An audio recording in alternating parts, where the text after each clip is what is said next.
Hello friends, welcome to global affairs. दोस्तों, squad जो कि अभी हाल में ही यूएसए ने बनाया है, इस पे आपने काफी सारे आर्टिकल्स और न्यूज सुनी होगी और वो सारे बेसिकली वेस्टर्न मीडिया द्वारा फ्रेम किया गया है और इन सब में ये दिखाया गया है यूएसए ने भारत को रिप्लेस कर दिया है फिलीपींस से। अब क्वाड को रिप्लेस करेगा स्क्वाड। लेकिन दोस्तों, असली सच्चाई यहाँ पे कुछ और ही है। दरअसल बात ऐसी है, वेस्टर्न मीडिया यूएसए को सुपीरियर और भारत को हमेशा नीचे दिखाने की कोशिश तो शुरू से ही करता आया है। तो क्या इसका मतलब स्क्वाड से जानबूझकर भारत ने दूरी बनाई है और ऐसा आखिर क्यों किया? दोस्तों, क्या आपको ये पता है स्क्वाड के फॉर्मेशन से सबसे ज्यादा खुशी यूएसए को नहीं, बल्कि सबसे ज्यादा खुशी तो हमारे सबसे प्यारे और खास मित्र रूस को हुई है। अब मैं आखिर ऐसा क्यों बोल रहा हूँ, तो दोस्तों आगे इस पे बात करेंगे। और आगे बढ़ने से पहले आप सबके लिए एक सवाल है, अगर भारत एक ट्रायंगल का सेंट्रॉइड है तो उस ट्रायंगल के वर्टेक्स पे कौन कौन है? मतलब उस ट्रायंगल के वर्टेक्स पे कौन कौन कंट्री है? दोस्तों, अपने आंसर्स को कमेंट सेक्शन में जरूर बताएं। और अभी तक आपके मन में काफी सारे सवाल आ चुके होंगे, तो दोस्तों वीडियो में अंत तक बने रहें। आज हम इन सारी चीजों पे चर्चा करेंगे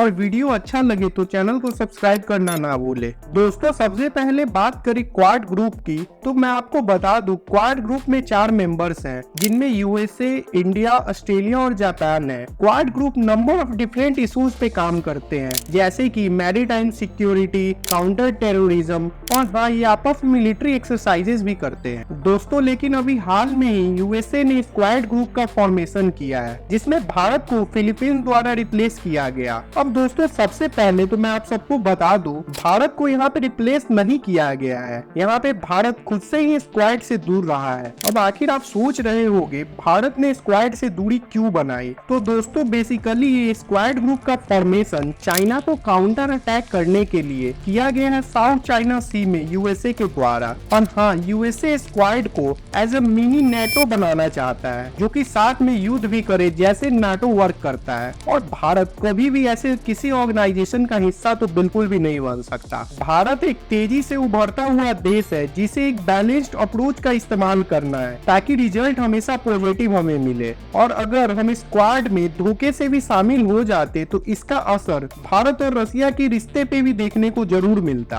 अब ऐसा क्यों? तो दोस्तों, भारत की डिपेंडेंसी अभी काफी टाइम से यूएसए की ओर बढ़ता जा रहा था और यूएसए को ऐसा लगने लगा था भारत उसका कठपुतली बन जाएगा, जैसे कि कनाडा और पाकिस्तान है। लेकिन आप सबको ये बात जानकर बड़ा ही गर्व महसूस होगा कि भारत का जियोपॉलिटिकल स्ट्रेटेजी बहुत ही ज्यादा बैलेंस्ड है और हम किसी एक देश पे डिपेंड होकर तो बिल्कुल भी नहीं रहते हैं। यूएसए ये चाहता है भारत रूस से अपने सारे रिश्ते नाते को तोड़कर उनके साथ मिल जाए। क्या ये पॉसिबल है? हम उनसे अपने रिश्ते को तोड़ दे जिन्होंने हमें 1971 की लड़ाई में एक तरफा साथ दिया और हमेशा जो भारत का शुरू से ही साथ देता आया है। अब एक्चुअली हो ये रहा था कि भारत रूस के संबंध बीच में थोड़े खराब हो गए थे और इस पे तो मैंने काफी सारी वीडियोस भी बनाई है, चाहो तो आप मेरे चैनल पे जाकर देख सकते हो। दोस्तों, बेसिकली होता ये है, अगर हम रूस के तरफ ज्यादा झुक जाते हैं तो यूएसए नाराज हो जाता है और वहीं अगर हम यूएसए की तरफ ज्यादा झुक जाते हैं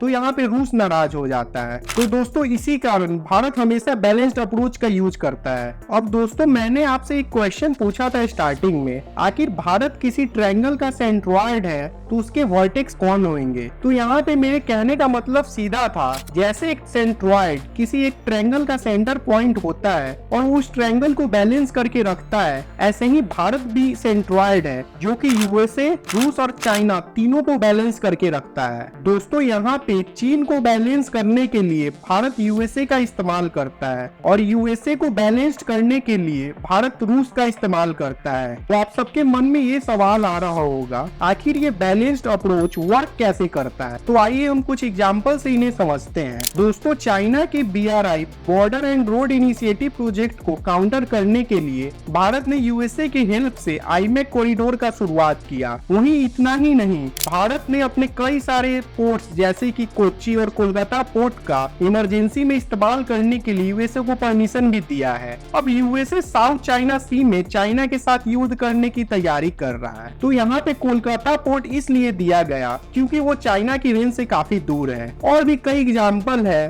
और इस तरह भारत यूएसए की मदद से चाइना को काउंटर अटैक करता है ताकि चाइना ज्यादा उड़ ना सके। अब यूएसए को काउंटर करने के लिए भारत रूस के के तरफ आ जाता है, चाहे वो रसिया यूक्रेन वार हो जिसमें यूएसए के बिना सैंक्शंस के परवाह किए रूस से भारत ने तेल खरीदा और अभी स्क्वाड ग्रुप में ही नहीं शामिल होना ये भी दिखाता है भारत रूस के साथ है। और स्क्वाड ग्रुप में भारत के नहीं शामिल होने से रूस को सबसे ज्यादा खुशी हुई है और यूएसए को एक झटका लगा है। यूएसए बौखला कर फिलीपींस से भारत को रिप्लेस करने की बात की और फिलीपींस तो खुद ही भारत पे बहुत ही ज्यादा डिपेंड है। और भी बहुत सारे केस है जिसमें भारत ने यूएसए को काउंटर करने के लिए रसिया का इस्तेमाल किया है। इतना ही नहीं, रूस भी जब ज्यादा गड़बड़ करने लगता है तो यहाँ पे रूस को काउंटर करने के लिए भारत फिर से यूएसए का इस्तेमाल करता है। जैसे कि अभी कुछ दिन पहले ही रूस भारत को युआन में ट्रेड करने के लिए प्रेशर बना रहा था, तब भारत ने रूस की एक नहीं सुनी और भारत यूएसए की तरफ जाकर कई सारे प्रोजेक्ट्स डील पे साइन भी किए ताकि इससे रूस को एक झटका दिया जा सके। तो दोस्तों सिंपल सा यही मतलब है,